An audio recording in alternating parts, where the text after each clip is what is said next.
You know what time it is. It is your favorite hour of the week, wrestling chat with friends. Meow, meow, meow, meow. There you go. Let's do that. We stepped it up to having real noises, although we're still going to make the mouth noises. We could have the best production in the game, and I still think we should go meow, meow, meow, meow. That's just my personal opinion. As always, I am Megan Rickman Blackwood, your favorite heel in heels, and I am here with my two favorite co-hosts, Elliot the Collector. What do you have for us this week? Hey, yo, I'm here. I'm present. I'm accounted for, and I'm accountable. That's my favorite part. Thank you. Good to see you both. I'm hyped this week. My collector's choice, let me tell you something. We don't think on this show that this woman gets as much love as she should, but we're going to put her over here on the show. This is the new Thunder Rosa. Yes. Yep. It's Series 9. We don't think she gets enough love on this show?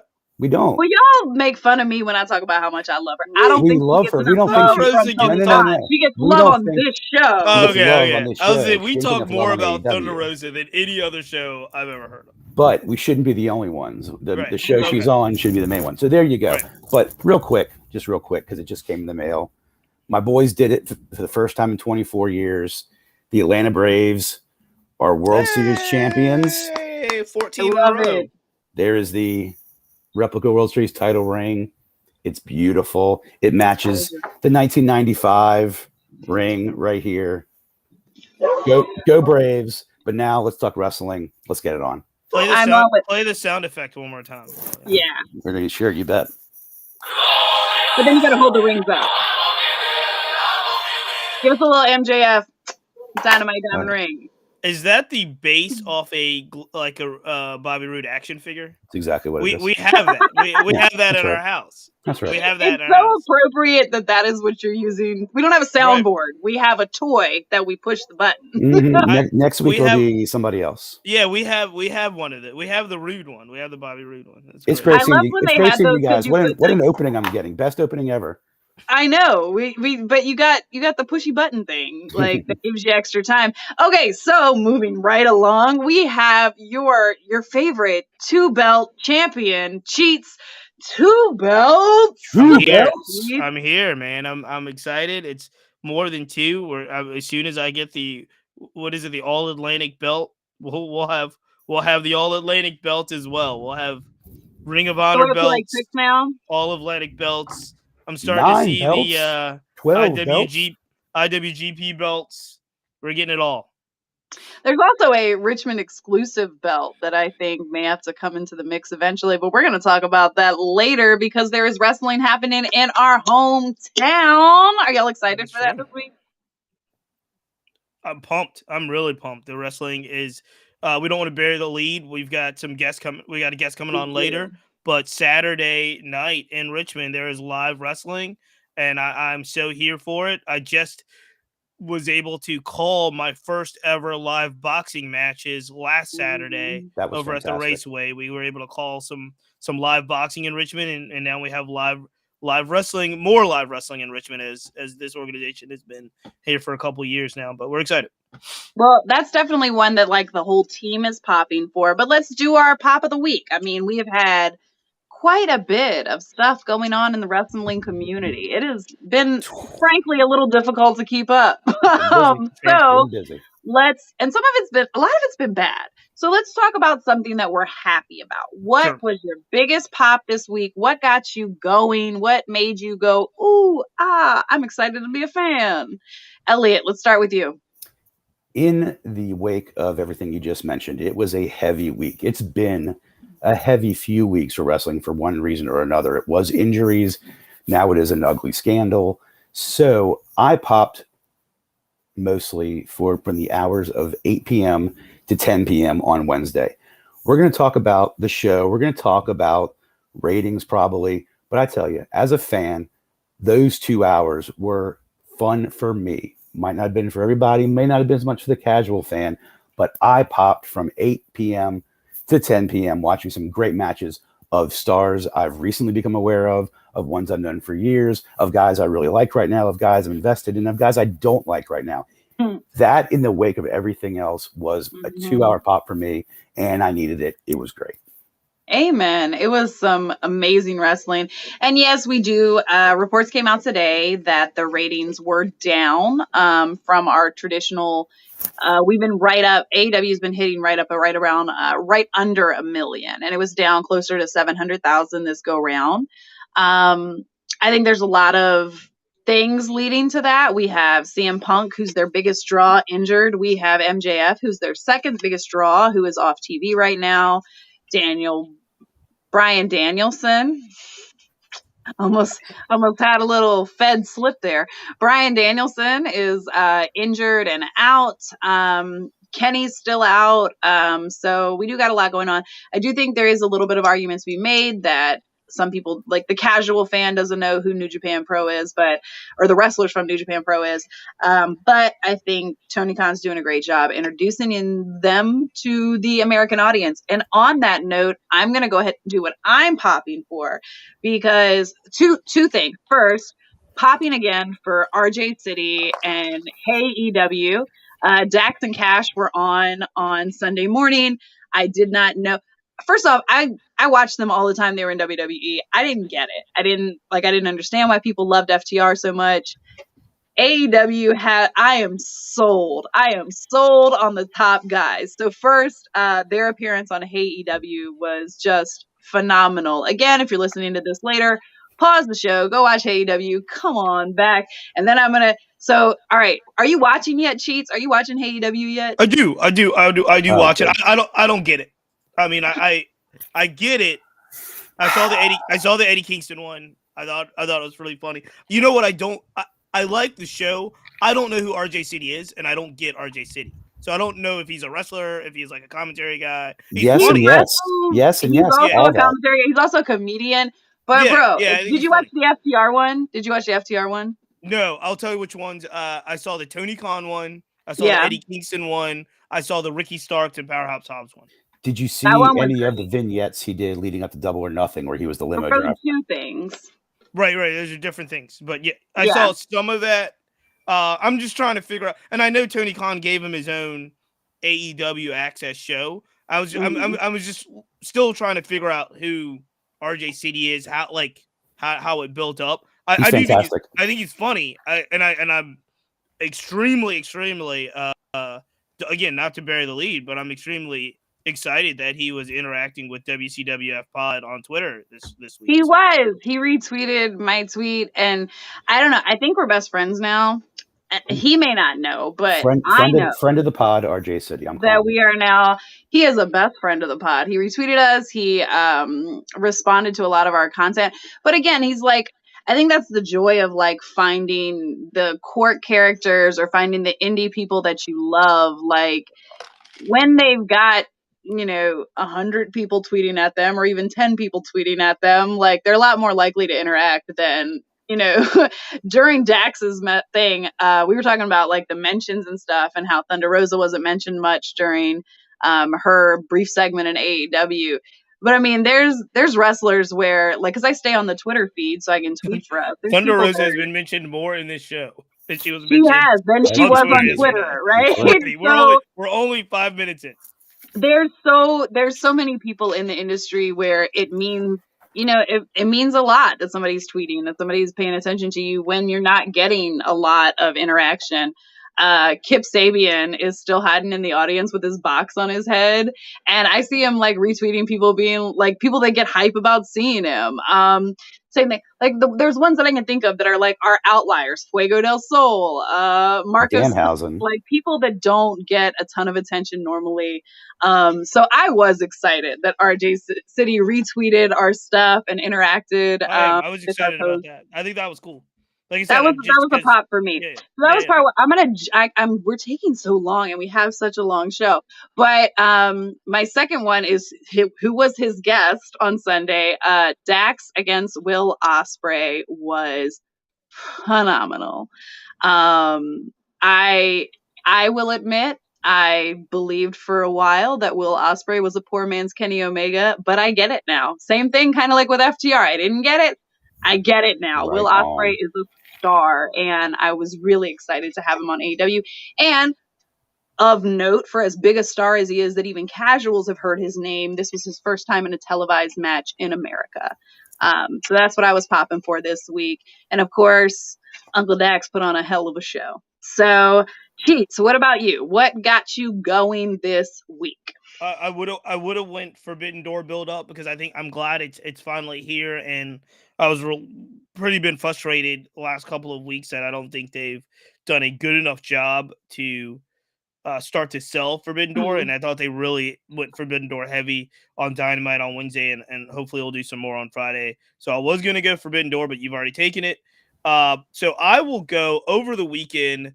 I'll go back to Black Wrestling. Over the weekend, there was a show, it was an indie show in Atlanta called Battle Slam Fight for Atlanta. And it featured some really, really top-notch talent, black talent from wrestling. It featured Lee Moriarty. It featured Black Baron, Leon Ruff versus Dante Martin. Private Party was there. It was a really, really great show that blended hip hop and blended some of the best black wrestling talent in Atlanta.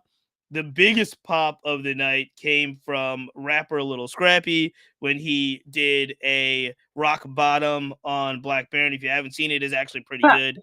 But it was a really good show. It really displayed a lot of talent from black wrestlers, and it just some top talent out throughout the indies and AEW actually.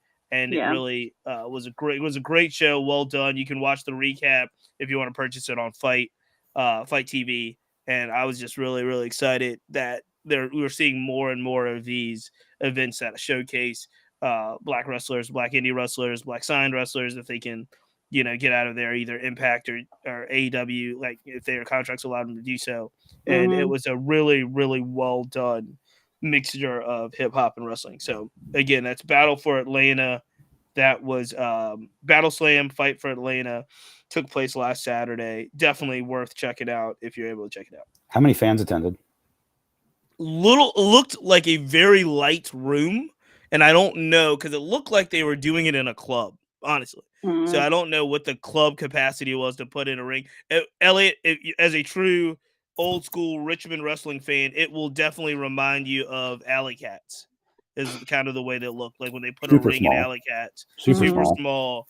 I really wish I'd been able to go in person, because being able to see Lee Moriarty and Dante Martin and all these guys in a setting like that seemed very small, very intimate. Private Party. It was really, really exciting. So that's great.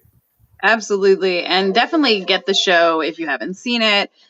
Purchase it. There's also, of course, support the wrestling show, but there's also some clips out there if you need to just get a little taste and see how you like it.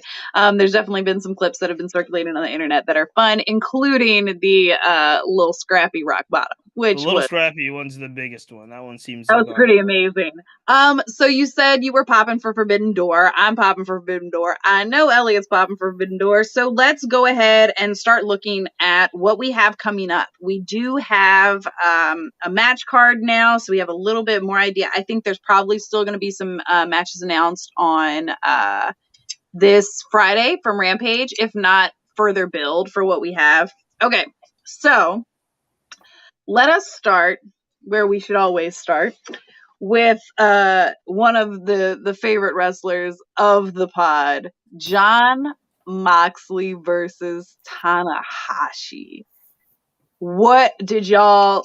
Hey, first off, I think Jericho coming out in the middle of that promo was terrible, and I hated it. But the first half of that promo, like, I didn't goosebumps, mind. ready to go. Like, you said you didn't mind? I didn't mind because Tanahashi's not going to talk. Yeah.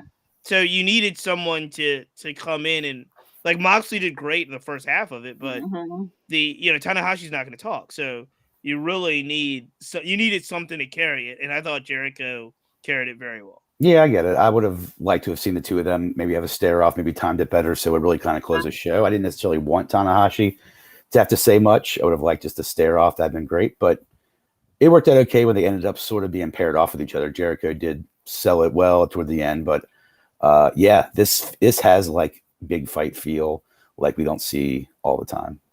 Yeah, and I mean, Mox has been calling for Tanahashi since he got out of WWE. He came back, he did the G1. He spent a lot of time in New Japan. I mean, hell, he's on almost every indie you can. He pops up at the weirdest shows. I'm surprised if it hadn't have been an exclusively black event in Atlanta. Like, that's the type of thing you see John Moxley at. He seems to just love this. Like, he pops up at the tiniest little venues. I think seeing him get a one-on-one shot with Tanahashi is going to be just magic. We did have the four-way. They were both a part of the four-way at Capital Collision. But I think seeing them go in the ring one-on-one, I think we're going to get a very classic Mox match. Now, speaking of the Jericho interruption, one thing he did that I love is to introduce New Japan Pro Young Boy and Moxley extraordinaire mentee. We will be seeing Shooter. It's Shada Umino, but John Moxley has a very white man tongue. So he's been calling him Shooter since he got there. And the world has taken, I think even Shooter has taken on the name with pride. We're going to get our first taste of Shooter in the match with Eddie Kingston, Wheeler Yuta, and Shada Umino, Shooter, versus Chris Jericho, Sammy Guevara, and Minoru Suzuki. Were you guys like, first off, hold on, we got to back up. Were you swerved at all by Sammy coming out from under the ring looking like Fuego? Yeah, a little bit. Yeah, at first I thought it was Fuego, and then after I figured it out before he took his mask off. Yeah. But I loved it because Sammy was in no man's land. Sammy had nowhere to go. Getting him back into the Jericho Appreciation Society and getting Conti in as well, along with the new members that they kind of introduced to help them. That's actually good creative. Like that's good creative because Sammy, after the whole TV title run, losing to Scorpio Sky, like he had nowhere to go. There was nothing for him. And he was universally hated right at the moment. Right. So him make and him Ty a were heel. getting like go away. Yep. Yeah. So this is actually, I give hats off to AEW creative for making that happen. I thought it was funny about the Fuego del Sol outfit. I thought Fuego had a great tweet about the dry cleaning. You let your buddy pick up your dry cleaning one time. But I was really happy because I'm a bigger Sammy fan, I think, on this show than anyone. I'm a huge Sammy fan. And I think he needs a place to go. I didn't like where the creative was going with him for a while now. And I think maybe they can find a place for him to cool out for a while and to rebuild himself. Well, I think it was probably the only salvageable move for him right now after that Scorpio Sky. Because, I mean, it was clear by the end of that feud that it was not heel heat. It was hardcore go away heat. People did not want to see him. Even Scorpio said something like, even at the end of his thing, he's like, as tired as you guys are of this match, like I'm even tireder. And people were like, yeah. So like when people are agreeing with you that they don't want to see you wrestle, it's probably not great. So we do have him back. So who do you guys have for that? Are we thinking Suzuki? And I think I'm not clear because this is what the card says, but I'm not clear on what's really happening. I'm not sure if Suzuki's bringing like his squad, because he does have his own little squad over at New Japan that is his own kind of version of Jericho Appreciation Society. It's Murder Grandpa Appreciation Society. So do we think we're gonna see more of like Blackpool Combat Club coming into this, like, or are we just gonna get Suzuki, Guevara, and Jericho versus Kingston, Yuta, and Shooter? I think this is another match that will ultimately just be done to showcase probably Suzuki and Kingston, and the winner of it is somewhat inconsequential. They're going to beat each other up. This will be like the Eddie Kingston match at Capital Collision, or that Brody King match and Murder Grandpa. This is like sort of the feature fun match just to watch guys beat the hell out of each other. And currently nobody does it better than Eddie Kingston, our boy. Best technical wrestler in the game. I mean, named Eddie Kingston. I will say that I was extremely disappointed that his spinning back fist did not work last night. Wow. It was really close to working. He hit it. I thought about you guys. Very close. It was very close to working. Do your impression, Megan. You got to get your. I think He it was did it because all. he He didn't did it have all. time to pump up the fist. No, it was It like was the really best a quick spinning. It was one. like the best spinning back fist he'd ever done. It Yeah, just but he didn't do his didn't work. pump before. He didn't get his roar of the crowd, getting his fist ready. He's got to like, you know how like some superheroes need to go like ching ching to like get their like power fist going and stuff like that. I don't know a lot about superheroes, but the ones that I've watched with my kids, there's Iron Man takes a second to like rev up, right? Eddie Kingston did not have time to properly warm up his fist cheeks. That's the only reason that deadly finisher was able for somebody to kick out. We love him. End of story. I can't wait to get him on the show and ask him about it. So let's go ahead and talk about Thunder Rosa for the 6th time in this very short amount of time so far. It's been 20 minutes 6 times. I don't know what the ratio is. Somebody do the math. We love Thunder Rosa. We have the AEW Women's World Championship, Thunder Rosa versus Toni Storm. Who do you have for this? Do you think they're taking the belt off Thunder Rosa? What are our thoughts? For me, this depends on how much the rumors are true about how frustrated she is. If she's really frustrated and she wants to go, they put the belt on Toni Storm, move her out, and showcase Storm like they want to do. They want to showcase Toni Storm. They want to showcase, Athena. There's things that they want to do, and I am convinced. I could be wrong, but I am convinced that Thunder Rosa is not, somebody that they feel at this point is going to be in their long-term plans. So it depends on how frustrated they are and if they're ready to put the belt on Storm, even if it's just temporary to move it on. I could see this one going down, but it depends on how frustrated she is. If she, there was the Kumbaya picture that came out today of her breaking bread with Marina Shafir. Yeah, and that wasn't a good story. The no selling stories are one thing. The stories in the video footage, and then the rumors backstage that she's frustrated and didn't even want to be in the match. That type of stuff is, those cracks in the armor probably lead to her moving on sooner than later, but not. And with the other stuff that we all know that she's very public about, that she's running other companies, she's doing commentary at different places. So I do think that there's a level of, if there's a title that changes hands at Forbidden Door, it's that one. I don't see a lot of other titles moving because they don't have long-term story building. This is the one that they can shift the title and have long-term story building around Toni Storm moving forward. That's right. I think there's no other better clue than if you pin Dr. Britt Baker clean in the middle of the ring, a week and a half before Forbidden Door, it's likely that's who you're planning on setting up to take the title. And that's okay. Thunder Rosa had an unspectacular run of very little to no fault of her own. And I would like to have seen her more. She'll be on TV if she wants to be. She has a lot of other projects, like she said. I'm a big fan of her, obviously. I think she wants to stand up the women's wrestling as much as anybody. So, Godspeed, Via con Dios. I wish her nothing but continued success in AEW. You're right. But I think she can be a great competitor as a heel or face to anyone on that roster. I mean, obviously, Thunder Rosa, La Mira Mira, we will follow wherever you go, sister. Oh yeah. So if it's her own promotion, I mean, you got to think, when we got introduced to Thunder Rosa, what was she carrying the belt for? Impact? Was it the Impact Women's belt? NWA.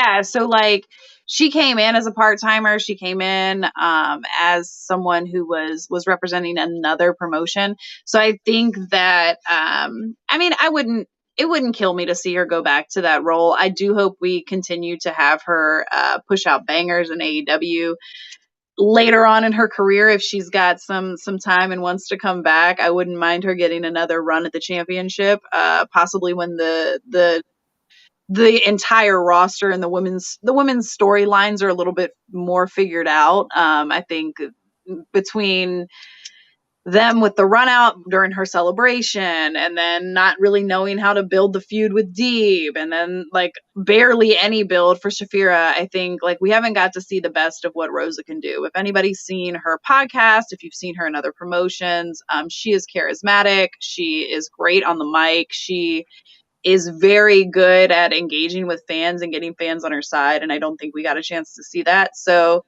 I mean, if she holds the belt longer, I'll be happy, but only if it's what's going to make her the happiest. I want to see Happy Thunder Rosa wrestling again.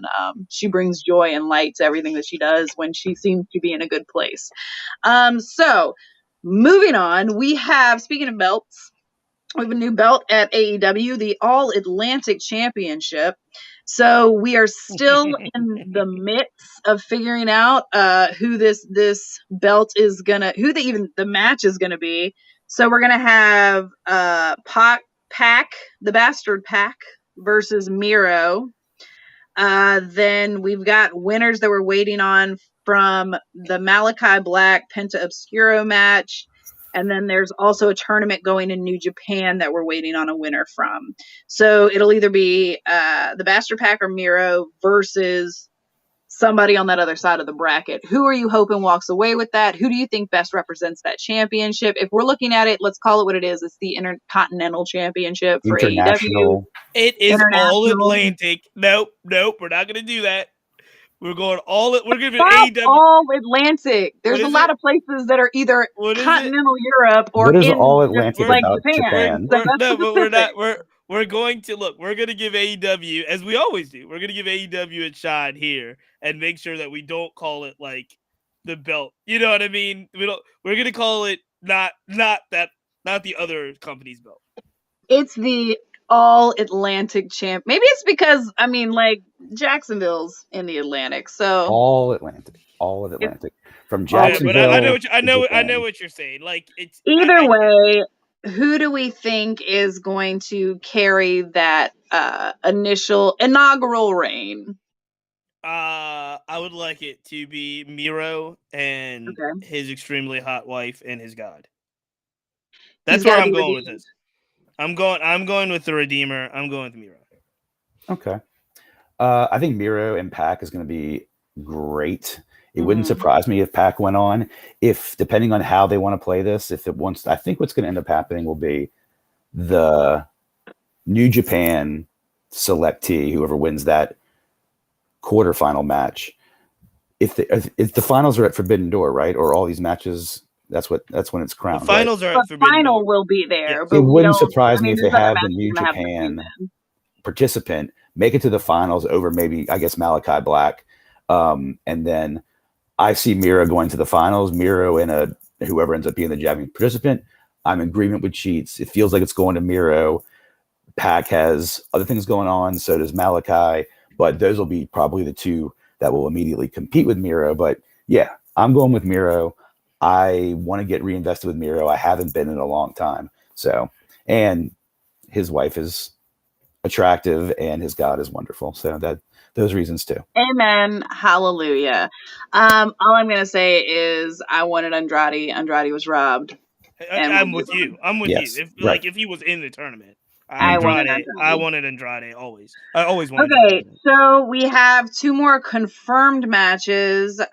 So there's one that's kind of brewing that we're not going to talk about yet because we don't have confirmation on that, and that's the Bryan Danielson. Oh. No, well, the Switchblade, we know it's a match. We just don't know who it's against, right? So we can jump to that one. We have the IWGP World Heavyweight Championship that Jay White just won at the last over Okada at the last New Japan show. That belt has been moving around a lot lately. So let's see who do we think is his opponent? Because he said it's not going to be Adam Cole. I think he maybe made it clear that it's not Adam Page. Who do you guys think it's going to be? Well, I have a theory, and I don't know if Mark shares my sentiment. I don't think the title is going to be defended. I think it's going to end up being a tag team match with Okada and Page versus White and Adam Cole. Mm-hmm. I saw that idea floating around. I don't know who exactly to attribute it to. It's not solely my idea, but when I saw that, that made a lot of sense to me. They are introducing Jay White to AEW a little bit, although I don't think it's going to end at Forbidden Door. So I just don't think there's going to be that title match, considering the main event really is Moxley and Tanahashi. So that's my prediction: a tag team match. Okada and Page are actually going to get together. There's a very hopeful person in the chat that said Omega, and if I got who goes by Ty.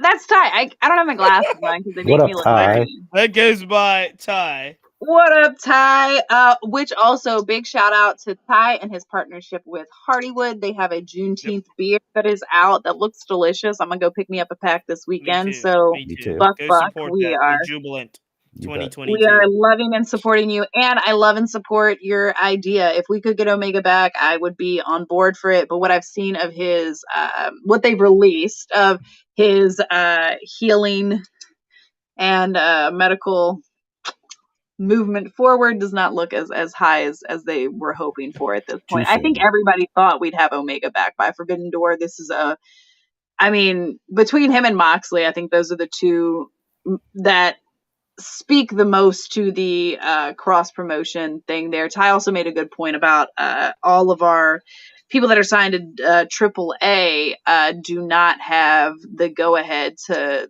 participate in Forbidden Door. So we do have a couple of people off the roster. Moving right along, we have the IWGP United States Championship, which Juice Robinson just had to relinquish. That is going to be going between Will Ospreay and Orange Cassidy. Who you got? Cheats, you love Orange Cassidy. Go for it. I've got I love Orange. I love Orange Cassidy, but I've got Ospreay. Same. I just think that they're building him to be a permanent member of the AEW roster, and I think that Ospreay takes this one. I think it'll be a fan friendly, fun spectacle, but I think it's Ospreay. Yeah, I think OC, who's been out for a while and is only making sporadic appearances, will come out. He'll get his great spots in. Ospreay is going to knock his block off at the end and sort of establish himself as potentially the next big AEW star. I love them both. But yeah. I mean, I definitely agree that I think we're going to see Ospreay as the winner, but I do want to remind you all that as funny and as fun as Orange Cassidy is, he can still get in there and get the job done. So I do think we're going to see a great match. I would not write it off as a comedy match. I think Will Ospreay, from what I've seen of him, he can pull that off, but I think if they want to set him up as a serious contender, OC is going to have to come out and put on a serious match. So, Pete, do we have our WWE talking friend guest here? We do not, and I am trying. So I'm working a little production back. Look to what's it? Peek behind the curtain. Peek behind the curtain. Inside baseball. I am working as we speak while we're talking to ensure that our guest has the show link, and I don't think he does, and I haven't heard from him, so we're trying to work it out. Oh no, there he is. Okay, hey, so he's in the chat. Hold on one second. We're gonna get Doug. So we're gonna bring back Doug. Doug's been with us before. We're gonna bring back Doug right now. Especially at the beginning of WCWF, Doug would always be in to join us. Doug, check your chat messages, as I need to get you in the chat. Hold on one second, as this is really comical. He's in. Okay, hold on. And ladies and gentlemen, we are bringing Doug. Did you have the link? Did I mess this up? No, I didn't have it. Okay, you just used the old one?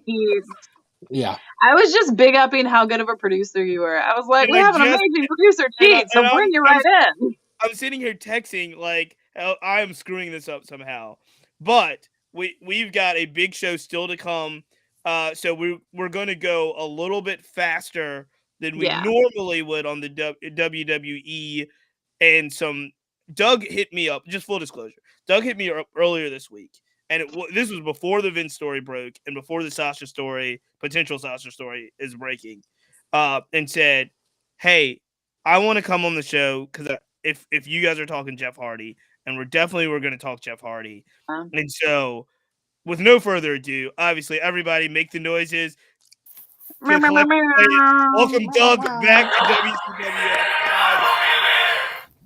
We're so excited to have you, Doug. Megan, take it over. I'm actually going to make an executive call. I have some things that I want to say about WWE and to honor our guest times, because we also have another guest on the back end of this show that I'm really excited to talk about stuff. I think I'm going to put that on the back burner because there's a lot I want to say, and I do not want We need more time. I'm with you. We need more time for it. We're going to talk about it next week. But there are allegations against Vince McMahon that he has put out hush money for $300 million for a deal to keep people quiet. We have heard now that Sasha Banks may be released from WWE. There's a lot going on there. We most recently had a story, one of the bigger, hubbubs last year was that Jeff Hardy walked out of a match at WWE. They asked him to get help. He chose not to get help. And then he came to AEW, and we have enjoyed a really fun run from Jeff Hardy. I think there's the face. Yeah, I was gonna say we just talked about how not fun the run was last week. It was a lot. I think we were all kind of worried about him and his ability to still go. This week he was pulled over in Florida after attending a fan event. The morning after he was pulled over, he is charged with his third DUI. I think it's fifth accurately, but like Georgia isn't a part of the interstate concept. Yeah. Because he has one that's like not part of the interstate compact, so it doesn't count. It was like in Georgia. I think the big news for Hardy is the big legal news. That this is his third DUI in 10 years, and he was technically still on probation from the previous suspended DUI. license. And a suspended license. And was supposed to have the interlock device that you blow in to make sure you're not drunk. He did not have. All of it is no bueno. Let's bring in Doug. Doug, you want to talk about this. What are your thoughts when you first heard the news? When I first heard the news, I was very disappointed. I was very angry. But I got more angry later in the day seeing this kind of devolve into tribalism. And people started using this as a reason to not just attack AEW, but praise WWE. And look, let's shelve AEW aside for a second because I do want to criticize them. But on the WWE front, yeah, they did fire him, but they also tried to then rehire him. And they also there's this weird speculation that Jeff Hardy did what he did because he knew that they would react that way and they would let him out of his contract because he made no secret that he wanted to go to AEW. So there's that. They drug tested him. They refused to give him the results of the drug test. And then they tempted him with a Hall of Fame induction in order to get him to stay. So, I don't think that you can sit here and claim the moral high ground for WWE when they fired a guy for refusing to go to rehab, but then tried to hire him back a month and a half later. Like, you have no moral high ground. And not to mention, and I don't want to go like whataboutism or pointing fingers, but the Jimmy Uso thing happened less than a year ago. I was about to say, he got his third one and they put a belt on him the next week. There is, WWE has no moral high ground. There was a bunch of like meme images going around saying like, friendly reminder, Vince McMahon was looking out for Jeff Hardy. No, he wasn't. Let's just stop that. Go into the AEW side of things. Look, they made a mistake hiring him without being transparent about a substance policy, any type of testing, anything like that. They made a mistake doing that. I do believe that Matt Hardy should shoulder some blame because he was very vocal about vouching for his brother. I don't think that, I don't think this DUI is on Matt Hardy. I don't know, the Hardy family in general just seems like really dysfunctional to me. You've got Matt Hardy's wife posting memes about him getting arrested immediately after it happens and then getting defensive when people call out for it. It's like, well, you're making a joke of it. It's a very serious offense. He could have killed somebody. Sonny just killed somebody months ago. Yeah. For like, it's the exact same situation. It's the exact same situation. Can go ahead. I say really quick though? I actually do think that the Hardys should show some responsibility for this too. Mm-hmm. Because not only was it that like the drug testing and the disclosures and all that stuff is one thing, but they actually went on media run. They went on a media run to say, see, I told you he was sober and clean. Yep, you're And they totally right. the WWE released him for no reason, and they want him back now because he's sober and clean. And we proved it. We had all the documents to prove that Jeff Hardy was not on anything. And maybe that was the case for that test or whatever. But again, you know, and I know that by the time this stuff happens, it's usually not your first time. No, And there was a lot of recent questionable behavior from Jeff that had a lot of people concerned that were close to him and not close to him. Mhm. So the idea that they went so hard to say, see, he's 100% legally clear, AEW, and I do think Matt's vocal advocacy and commercials, you know, promos with Jeff when he was unattached and going on a concert tour and seeing how Jeff's doing so great, I do think that pushed Tony Khan and some of the folks over at AEW to say, okay, well, let's bring him in. It's everything, you know, they didn't do their due diligence clearly. Mhm. But I do think that the way that it ended at WWE and then the campaign that they went on to say WWE messed up, they never disclosed all, you know, the information. Jeff was clean and sober. I think that went along because they did a whole vindication tour. You understand? They did a whole vindication tour. And it turns out that Jeff was clearly still in a compromised at position. that time he might have been clean though. I think everybody's reaching out to blame somebody. They want to blame Matt, they want to blame AEW, they want to blame WWE. Let's blame the real bad guy here, which is addiction. Like absolutely. Addicts and family of addicts, they perceived moments in time very small. So they were making that redemption tour. He was fine that day. Look, he's got to get that day. They know their line for themselves. I think you're both absolutely right. And I think, like any of these tragic situations, the family bears responsibility, employers, friends, enablers, basically, is what they are. Yeah. Everyone was enabling, and it's terrible. And the only thing I want to say about it, because Doug, you spoke eloquently, Cheech, you're exactly right about both. I hope WWE never tries to claim any moral high ground, nor should their supporters. You can't say that about WWE in the 90s, in the 80s, in the early 2000s, in the 2010s, in the 2020s. I'd have to see real proof of a time when the WWE had the moral high ground on anything. No, and I think Doug was alluding to this. It's really the fandom. It's the social media fandom. It was just disturbing. Making excuses for. They're the enablers in that situation. Yeah, I just think that everything looks for these wedges, but especially between AEW and WWE and anything else, right?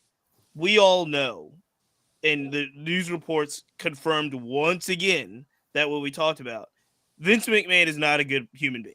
No. We know that. He's not a good person in that sense. He runs a great company in ways, but it's his company, and he's done a lot throughout the years of things that should, like some stuff that is just irredeemable in many capacities. So however you feel about the company, however you feel about the man, it's probably verified. It's very, very much justified in every sense of the way.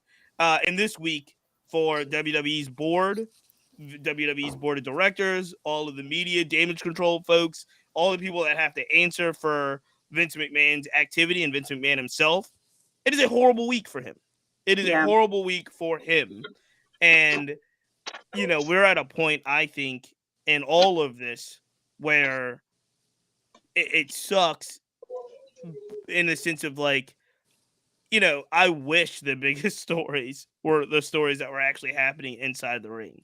But they're not right now. And so, with that said, I know, like I said, we will talk about Vince or how we feel about that in another way. Doug, I do want to ask you before we bring our third guest in about this, like how this Sasha Banks thing is playing out, because the reports as of today is that she's on the steps of getting released from WWE. However, WWE still has her image, likeness, name, all of that stuff on their website, on their promos, and they haven't said anything. Where do we think this thing goes with Sasha Banks? Well, I honestly don't know, because if you had asked me 4 years ago, 3 years ago, no, I think 4 years ago, when when she threatened to walk out over the tag title situation at WrestleMania when she was with Bayley and they lost to Iconics. I think I would have bet that she would have left then. So who knows?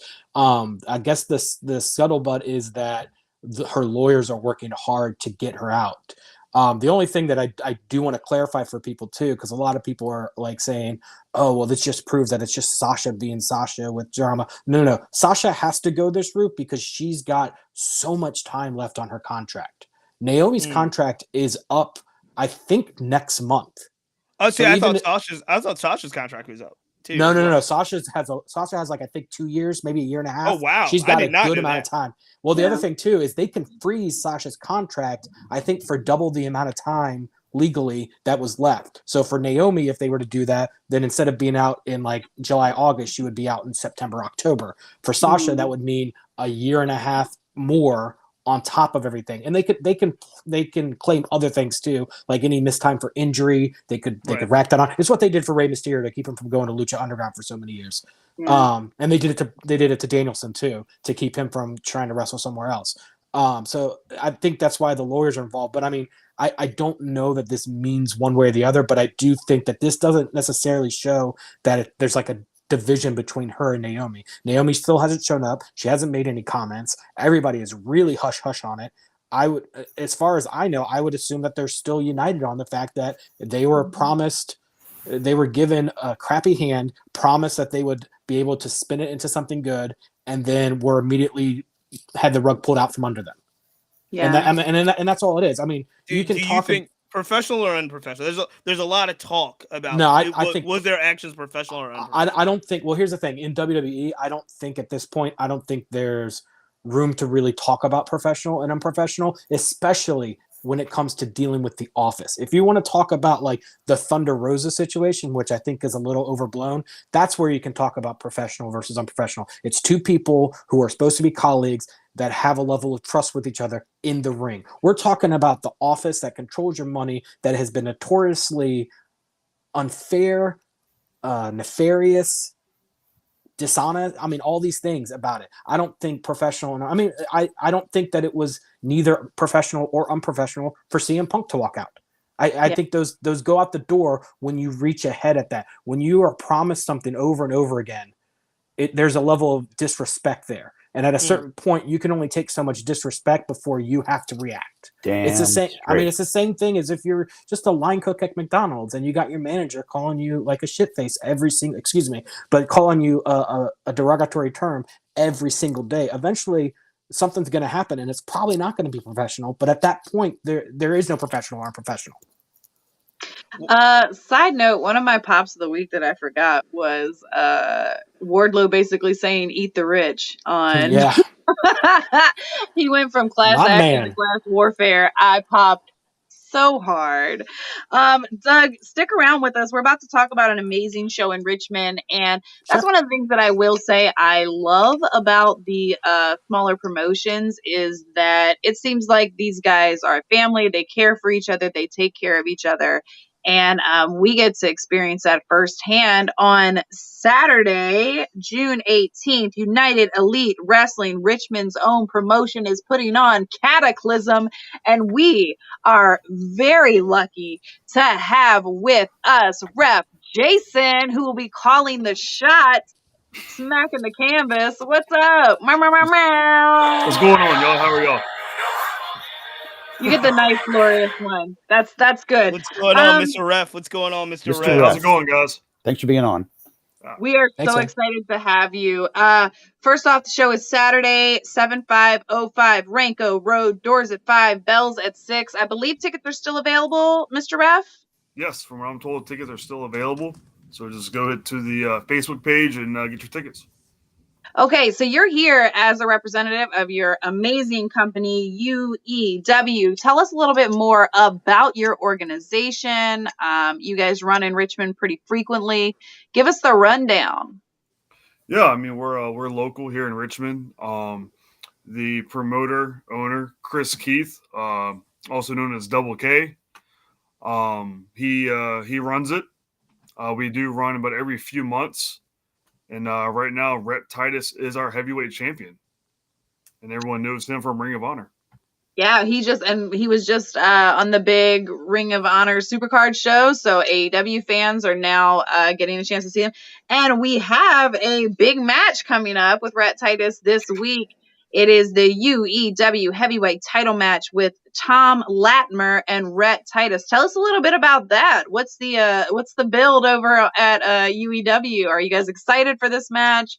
I know you have to be impartial, so don't give us any hints as to who you're leaning towards, but just give us a little bit more about that. I mean, I'm definitely pumped. We had their first ever match a few months ago. NWA Tom Latimer versus Ring of Honor Rhett Titus, and Rhett Titus won on that one, and then NWA had Rhett Titus on their show, and they had a match where Tom Latimer won. So these gentlemen are 1-1. So we were like, all right, we got to break this tie. So we're going to put the title on the line. 2 out of 3 falls this Saturday. We'll find out. And now, Mr. Ref, just a question for you as a ref. Does it get tiring in a 2 out of 3s fall match? I mean, you got to count so many times when people are kicking out.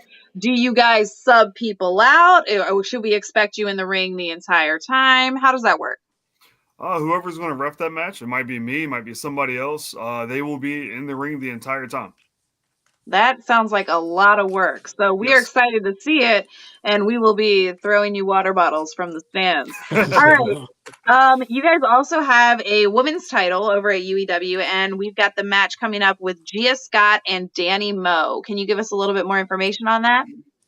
Yeah, Gia Scott, she just won the women's title over Jordan Blade about 62 days ago, to be exact, as of today. So her first title defense will be against Danny Moe on Saturday. And this is one that I'm excited to see. You tell me a little bit more about y'all's women's division. Do you guys, is that something you're building more of? Do you have more matches coming up planned in the future? It looks like there's only one women's match on the roster. Yeah, there's only one women's match. It's definitely a division that we are building. Of course, we are United Elite Wrestling, so we want the elite women to join us. So we're definitely being picky and choosy about who comes in. I like to see that. I like that we're not just getting a full roster and just making it go. You're only bringing the top of the top. Speaking of which, we have another Ring of Honor former title holder. We've got Josh Woods versus Baron Black. That should be a very exciting match. Tell us a little bit more about that one. What are you expecting to see? I'm expecting to see a great match. I have been in the ring with Josh Woods and Rhett Titus at the same time for a pure rules match. So Josh Woods is a great athlete. He's an awesome guy. Baron Black, same thing. Great athlete, awesome guy. I've been in the ring with him as well. These two guys can go. They have a lot of cardio, and it should be a great wrestling match. And Josh Woods is coming off of his title run as the pure champ over at ROH, right? Yes. Nice. So I'm really excited to see you guys pulling such big names from the community down here to Richmond for us. Really, really excited about what we're going to see. So we also have the British Commonwealth champion, which I'm really excited about, that this championship is happening in the Commonwealth, right? Is that a title that's y'all's title, or does that travel to other promotions? That's from Canada. Is it? Yeah, that's the first I've heard of it as well. So I had to do my own research. I'm like, wow, this is awesome. We get a chance to have a Canadian championship on the line.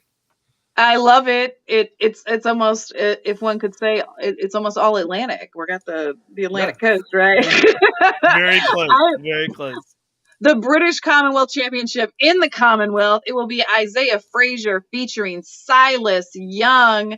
Again, I know you got to be impartial for us, but let me ask you this way. Is there somebody in that match whose matches we should seek out to watch to see how they do, to be prepared for Sunday? Well, I'm telling you, all the athletes we have on the card are fantastic. Yes. Some are shadier than others. They know who they are. They're definitely kind of the shady type. But we have a great card, great athletes all around, and I am glad to be on the show with all of them. Absolutely. And I know as Mr. Ref, you're going to be watching out for all those shady tactics, right? You're not going to let anything go on behind your back. I'm going to do my best. I always do. There's a lot of distractions, and I got to take care of those too. And I'm only one person out there. I can only see what I can see. So we'll keep them straight.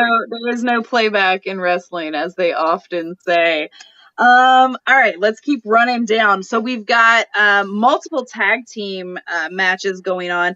Another team that did a lot in Ring of Honor. We've got Shane Taylor Promotions versus Eli Isom and Jordan Kingsley. Yeah. I went and watched some of the Shane Taylor stuff. That I don't know what group of the faction is coming because it seems to be about 6 or 8 of them. I'm excited to see. Do you know for sure who's locked in? O'Shea Edwards is definitely locked in. I'm not 100% sure. I'll find out Saturday. But I mean it's gonna be a great match. You got some heavy hitters and some very quick and agile guys that are going to be in the ring at the same time. Now, Jason, as ref, you have to stay in quick and agile shape too. What sort of work do you do to make sure you can keep up with these guys who UEW is bringing in? Great question. A lot of calisthenics. I do a lot of cardio, a lot of calisthenics, and I mean it's still not enough. I call Rhett Titus the cardio king, and that's for a reason. He's a machine. Yeah, he's a machine. If you watch his matches, I mean, he doesn't stop. Yeah. Awesome. When he won the UEW heavyweight title against Sludge Gibson, I had to call the match early because Sludge couldn't finish. It was a TKO. I had to call it to protect him to make sure that no further damage came to him. Now that's a question I have. As a ref, I know your number one job in there is to call the match straight down the middle. But I mean, is it hard for you to make those calls on? Because a lot of times we see the ref is the first line of defense. So when a guy says he can go, I mean, are there times where you're like, hey, can you really go? Do you have to make those decisions sometimes? Yeah, I mean, I tell every wrestler, I tell them all before we get in the ring, look, my priority is safety. I will be watching you. I am first aid and concussion trained. So I do look for certain signs. And if I feel that it is unsafe for you to finish, I will stop it to protect you. You might be upset with me at the time, but, down the road, you're going to be a lot happier that I did that. Yeah, at the end, they're going to thank you because you're looking out for them. Exactly. Hey, can I chime in for a second? Go ahead, Doug. Jump in. I got a question. Megan's doing a great job running down the card, but I want to make sure that we talk about a match because I want to hear your thoughts on a guy. Matt Cross versus Phil Brown. Phil Brown's been in Virginia wrestling since I was in high school, and he's been incredible. I think he had a bunch of matches on Heat back when that was still a thing, and he's mostly wrestled for VCW out in the Virginia Beach area. He did stuff for NWA Virginia back in the day. I think he debuted with you guys in January. I mean, what are your thoughts about Phil Brown? Powerhouse, man. Yeah, power. Oh my gosh, the intensity, the power. I mean, you want to see a big guy. That's a powerhouse for you. I mean, I don't know how else to describe him. I mean, it's amazing. Yeah, you've got so many great guys on this. I mean, he's facing Matt Cross, who is unbelievable. But I just wanted to make sure that people don't sleep on Phil Brown. His hometown boy. He's done a lot of great things, bridging the generations in the state too. Can't wait to see him.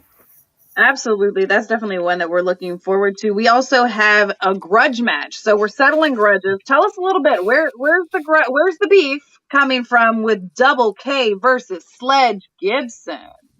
So they decided to start Alpha Inc. last year, and they ran with that a lot. And speaking of shady people, Double K. I mean, he does employ me, but it is what it is.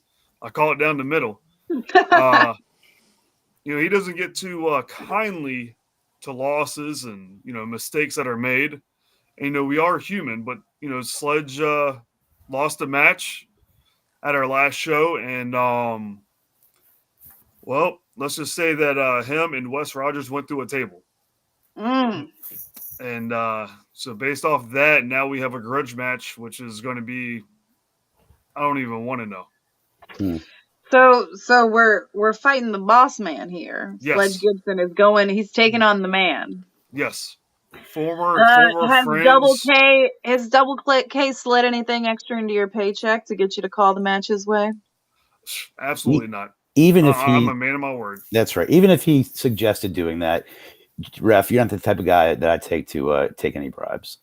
No. When they say integrity, when they say grudge match, does that mean there's no disqualifications? No. What does that mean? I was told I can't do anything. Okay. I'm just have to stand there and, if there's a pinfall, I count the pinfall. If there's a submission, that's it. No disqualification. It's just counting 1, 2, 3. Yeah, it's gonna be hard, but yeah. I am. I'm looking forward to this. I want to see what happens. Have you guys? I know you're the reps, so you're not too deep on the production side. But have you guys stocked up on a lot of tables, ladders, and chairs, per chance? I haven't been told. I hope not, because like I said, safety first, man. Safety first, and that stuff is not safe at all. Well, I had a question. I didn't want this to go. Jump in. Being that I'm the collector on this show, I don't know much whether or not y'all bring a lot of merchandise. What sort of things can the fan expects when they go there, as far as anything they can take home with them, from an interaction with a wrestler to a wrestler's shirt, anything that will, like, souvenirs wise, that a collector might like? Oh, most definitely.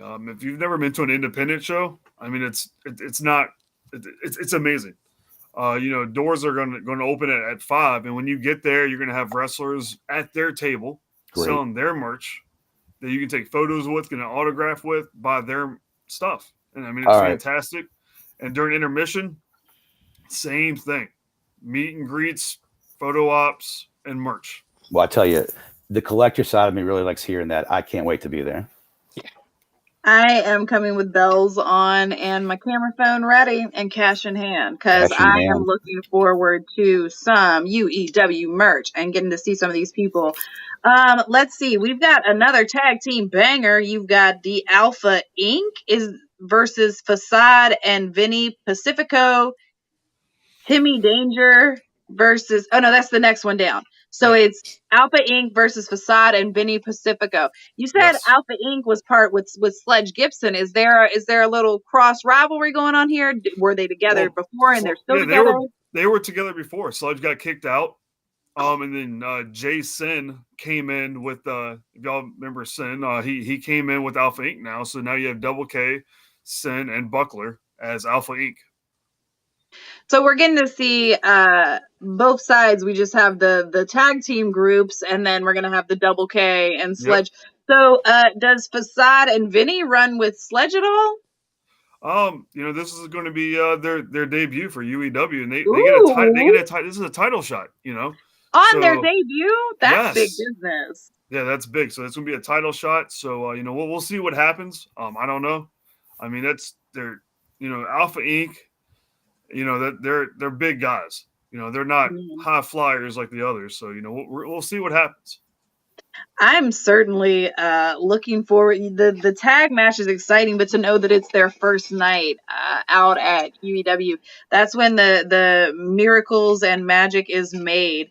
Tell us about. So we've got the UEW women's title match, or the women's title, the heavyweight title. You guys have the Continental title. Is that your title, or is that another one that's traveling from another promotion? No, that's our title. Love Timmy it. Danger is our champion. He's had it for 503 days as of today. Whoa, long reign. Very long, yes. He won it off of Kevin Mears.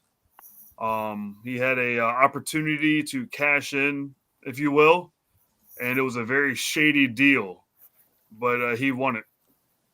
Has he been a fighting champion over those 500 plus days? He has. He's. I mean, not every show has he defended it. He's done some tag team stuff, but he has been defending that championship. Well, then he's earned that reign. So he's going to be going up against Logan LaRue. Yeah. So you keep telling us about all these shady guys you got there. Anything I need to be watching out for? Do I need to like keep my purse on the inside of my jacket? Like, how As long as shady you're not are we between the talking? ropes, you'll be okay. So as long as I'm on the outside. Well, I mean, is there anything you're doing to prep for that? Are you like, I know you're doing your calisthenics, I know you're doing your cardio, but are you like working out your peripheral vision? Are you hitting your twists and your turns real fast to make sure you see what's going on behind you? Keeping your ears safe? As a ref, we do a lot of studying, and we watch, a lot of the old matches, of these guys, so we can kind of predict what they're going to do, so that way we can stay out of the way. The biggest thing is, we don't want to interfere. So if we can kind of assume what's going to happen, we can kind of get out of the way. But that's about it. You just got to stay fit and keep going. Stay ready. Ref, that's interesting to me that you guys are, I mean, you always hear about people scouting their opponent when they're getting ready to get into the ring, but it's very interesting. I'm thankful for you telling us that the refs are scouting their challengers in the match. That's for sure. super Ref, cool. You strike me as a real student of the game. What referees have you studied in the past that you've shaped modeled yourself after? I mean I get that question a lot, and I answer that by saying I don't model myself after anyone. I do my thing. But I definitely watch the Hebners, Mike Chiodas, Charles Robinsons. I mean, the list goes on. I mean, Aubrey Edwards, she's great at what she does over there. She's helped me out a few times. But you don't want to model somebody. You want to be you. And that's what I do when I'm in the ring. I'm myself, and that's how I do it. I like it. Hey, how long have you been? Speaking of Aubrey, I'm going to jump in and then you got it. No, you got it. Speaking of Aubrey Edwards, is there a Mrs. Ref? And I'm not mean like Mrs. like she's Mr. and Mrs. Like, do you have any women refs working over at United Elite? We did have one. Her name was Ref Yo-Yo. She's in North Carolina. Nice. I worked with her for one show up here in UEW, and she's fantastic. All right. Well, you guys heard it here first. We have an amazing promotion here in Richmond. So if reffing's your thing, man, you got a place out here they can be looking. Tell me, I know we're not gonna go, inside baseball or anything. But is there are you aware of a place in Richmond where people that are interested in this, I know they can come out and watch and get excited, but if they come to the show on Saturday, they decide this is something they want to do. Where would be a good place for somebody to go to school if they wanted to go? Like, where'd you go to ref school? Did you go to ref school? Do you have a degree in referee? No degree. You just look out for seminars, and there's a school in Norfolk. So you just got to kind of know what to look for, and you'll find it. Now, if somebody was coming on Saturday that's interested in making a run of this moving forward and hopefully, maybe one day being elite enough to join y'all's promotion, would you guys be open to talking to people, pointing them in the right direction, letting them know what to do? I know you got a lot of accessibility with the wrestlers, but for people that are more interested on the production side, the ref side, do you come out and talk to people, Mr. Ref? Most definitely. I am the head ref for UEW, and I am in charge of some production there. I set up the entrance and make sure sound and all that's good to go. So if someone is interested in, production or, behind the scenes, I'd be more than willing to talk with anybody and show them the ropes, because more hands, the better. There are literally ropes in this. I just hope everybody caught that. There's literally ropes to show them. Yes. Doug, were you jumping in there back in the back before I jumped in? No, you asked what I was going to ask, but I do have a question. Is there a match recently where you've watched and you've thought, man, this is some incredible referee work? Because it's something that a lot of people I like that question. It's something that people don't focus on. You're watching the two wrestlers, but a lot of times, you got like Charles Robinson, like doing like more calisthenics and more like sprinting than the wrestlers themselves. Yeah, I mean, you're right. I watch a lot of NWA. So Jarrett Fritz is down there. Yeah. And that man is fantastic. Great shape, great cardio. that man works hard, and I can see why he's down there with NWA. I mean, the man's fantastic, and I watch him a lot as well. Nice. Really quick side note. Do you know who else was in NWA? Darius Lockhart. Darius Lockhart, shout out. Thank you. Revolutionary And brother. for- We need you to come on the show. We can't wait. Darius Lockhart, another plug. We need it to I happen. feel like this is like our supercut of all the people we talk about a lot. You know who else was in NWA? Thunder Rosa, because we had to make the quota for the next hour. We've rolled into a new hour, so I had to say it one more time. All right, last thing, Mr. Ref, just tell us again, where is this going to be? Where can they get tickets? Sell the show, Mr. Ref. Tell us why we should come out and check out. First off, I'm going to tell everybody that watching wrestling at an indie promotion in your hometown, there is nothing better than that intimate feel. But I'm going to let Mr. Ref sell you guys. This is the hard sell. This is the closer. So bring them in, Mr. Ref. Why should they come see it on Saturday? Hey, I mean, you need to come on out. 7505 Ranco Road. Doors open at 5. Bell time's at 6. I mean, we have the Continental title up for grabs. We have the tag team, the women, and the heavyweight title, and a Canadian title. We talked about those. So, I mean, you definitely need to come on out and, check it out. It's going to be a fantastic card. We have 12 matches. 12 matches. Oh, 12. That means there's Deep two card. on here that that's two more than I have accounted for. Is there something you're telling us here without telling us? What's going on? Well, released earlier today, we do have a showcase match. Ryan Dotson versus Shoot Taylor. Okay. They will be on the card, as well as John Washington and a mystery opponent that no one knows. A mystery opponent. That just drew in Right? a lot of fans to the show on Saturday, no doubt about it. Because when those things happen, it could be anyone. Yeah, I mean, it could be. I mean, I don't know. They haven't told us anything, so I mean, I'm stoked to see who could be. Will you find out when the music hits, or will you find out at any point before? And do you ever? I'll find out when the music hits. I mean, wow. that's about it. Nice. Yeah. Well, then I think we should all be in attendance and in preparation for that mystery guest, because like the collector just said, you never know who is going to show up at your favorite indie show. Now, real quick, where can we follow United Elite? Where the tickets can be bought on Eventbrite, right? Yep, Eventbrite. If you go to the United Elite Facebook page, you can find the link on about any of the posts that we have. So, go hit over there and get tickets. And if I know some people don't like buying stuff online, well, come on out and pay at the door. Oh, yeah. Nice. No And fees. tell me, the prices looked really reasonable. So we had like the first row was 30, second row was 25. What's general admission? General admission is 15, if I remember correctly. Yes. $15. First row, 30, That second is row, a 25, steal. third row. 20. Yeah, I mean, it's great, and then you get to meet these guys. You don't have to pay to meet them. It's fantastic. And I want to make does UEW cater to all ages, or is there a It's preferred definitely age? family Excellent. friendly. Awesome. And so we encourage families to bring their kids out. Let's have some fun with this. Are you guys streaming live on High Spots too?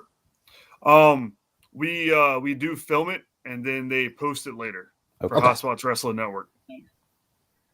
That is super exciting. And we're super thankful for having you, Mr. Ref. You are welcome back anytime. We actually will be your favorite wrestling chat with friends. Will be there on Saturday. Elliot and I will both be going live throughout the day, tweeting about the event. We'll make sure we get a great picture of Mr. Ref in person doing his duty. And thank you again for coming. And then also, so we put out the tag for where people can follow UEW. Is there somewhere that people can follow Mr. Ref online? Are you public? I know some referees like to keep it private. They only come out for ring time, but is there somewhere that people can follow you online? Yeah, I mean, I'm on Facebook, Instagram, and Twitter. Ref Jason. Look it up. I'm there, and feel free to chat at me and get to know me. I'm loving how like open and inviting this is going to be a good vibe. I'm really really excited. We look forward to seeing you on Saturday, and Same. don't worry, Elliot and I will both be in the stand. So if something happens behind your back, we got your back, brother. We will let you know. We got I your six. appreciate that. I got your back up. You got it. Absolutely. Thank you again so much. And actually, if you want to stay on, Jason, the way that we end every week is we used to talk about who our heel of the week was, but then we got sad at the end of every show. So now we talk about who our face of the week is. It can be wrestling or non-wrestling if somebody out in the world just really made you happy. So if you want to stay on with us, who was your face of the week? Like who, if you need a minute, I'll give you a minute and I'll go to somebody that knows that we were going to do this because I should have given you the run of the show. But who really just like made you happy this week, made you feel good, either wrestling or non-wrestling? You know, that's a very easy answer. You know, I have 3 beautiful kids, and there's not a day that goes by that they don't make me smile. So, I mean, that's always going to be my answer. It might be sappy, but you know what? I love my kids, good. and you know, they want to be refs too. So, you know, I got little refs that 3 more refs in the pipeline. I love it. There's no one more babyface than the baby faces. Exactly. So we can appreciate that. We all have kids here on the pod. So we definitely understand, and I am happy for your little baby refs, and I can't wait until we have them on the show telling us about the match they're calling one day. Cheats, what about you? Who is your face of the week? I am going to, as we shift some more. Thank you, Ref Jason, as well. One fun fact, really quickly, about Ref Jason. I don't know if he would allow me to say this while he was actually showing on the camera. Doesn't eat cake. No cake? Does he eat pie? He may, but because of his ref duties and like this in the calisthenics, watches his diet very closely. Good. So maybe ultimately he likes cake. I'm sure he does. But you know, when the match is right around the corner, I bet you he's watching his diet very closely. He gave me an all business, no cake vibe. All business. So. But I am going to steal his answer because one of the reasons you guys alluded to Saturday, and we're really, really excited to have wrestling back in Richmond. Very excited about what United Elite is doing. Yeah. Unfortunately, I will not be there this Saturday. One of the reasons, there's a couple reasons, but one of the reasons I will not be there is because my son, Cam, is playing in his championship Little League baseball game on Saturday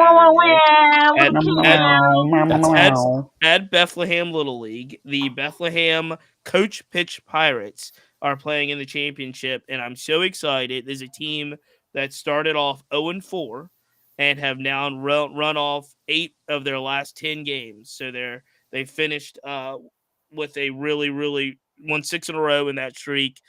Finished with 8 wins total, 2 playoff wins. And so I know we're supposed to want to win, and I do want to win. It's important to an extent. But when I say I'm happy that this particular team has turned their season around, got to the championship game, and has a chance to win it, I'm over the moon for them. So I am so excited about what we're popping for is the Bethlehem Coach Pitch Pirates Saturday championship game. I'm very excited. Coach? I am. I'm the coach of the team. I have to do the coach pitching of the coach pitch. Yeah. But the team really, the team really is an amazing group of kids. It's a lot of highs and lows this week with the last day of school because he's excited that school's over and the summer's coming. He's very sad about not seeing his friends. I feel the same way.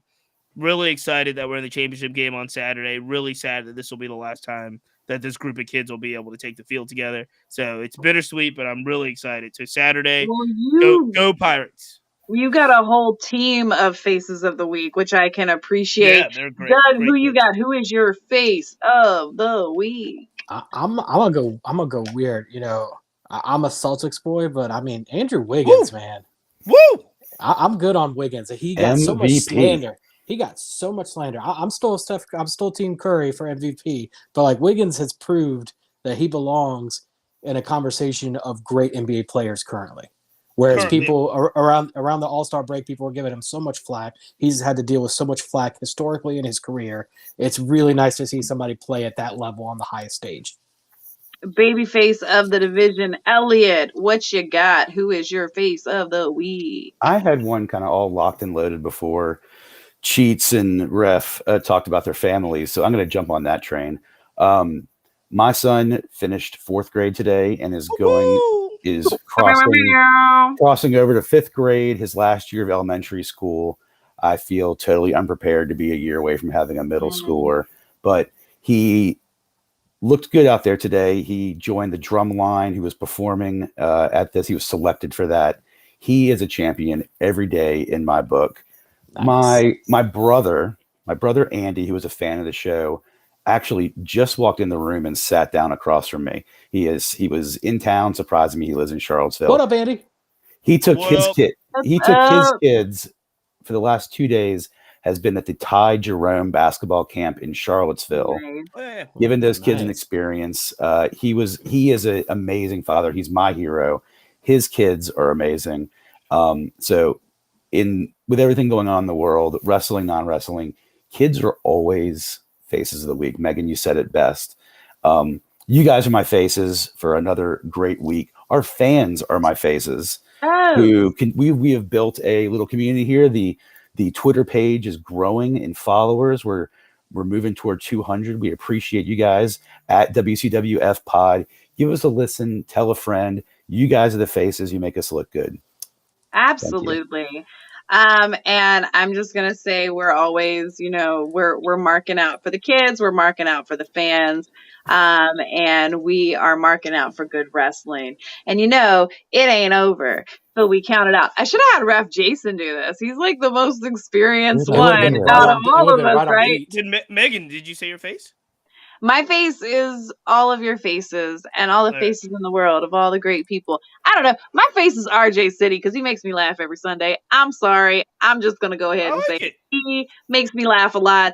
And he tweeted back at me and he responded to a bunch of my tweets. So I think we're best friends now. He just doesn't know about it yet. So that's my face of the week. We have a match. We have a match? We do. What? We have a match of the week. A match of the week. We do a match of the week. So deep. We're so far off the run of show. I'm just letting it happen at this point. What's our match of the week to watch? Ellie, do you want me to take it or do you got it? I got it. Speaking of UEW, who we're going to see on Saturday, the match of the week I'm recommending is Tom Latimer. The match, it's the second of this trilogy that's ending on Saturday, the main event. Go watch it. It's happened April 22nd in Richmond. And it's going to be, you watch this match before Saturday night's main event. It's on YouTube. It's fantastic. They put on a banger. They're going to put another banger in Saturday night. We're going to be there, Megan. I can't wait. Cheats, you'll be missed. But go watch some UEW before Saturday night's Cataclysm. And definitely join us on at WCWF Pod on Twitter. We will tweet out that match. Doug, we like to put our friends over. Where can they get your hot take? At Music Doug. Keep them salty this past week with all the stuff going on. Got into a lot of fights. There's nothing I love more than a salty hot take. It's beautiful. It's a magical thing when somebody says something and everybody in the room either gets quiet or mad. You're usually right. So keep keeping on, Doug. We always love having you on. Elliot the Collector, I love you. Can't wait to see you on Saturday. Cheats, thank you yet again for being an amazing producer. And you guys, this is Megan Rickman Blackwood, your favorite heel and heels, and we're counting it out. 1, 2, 3. Catch you next week. Peace.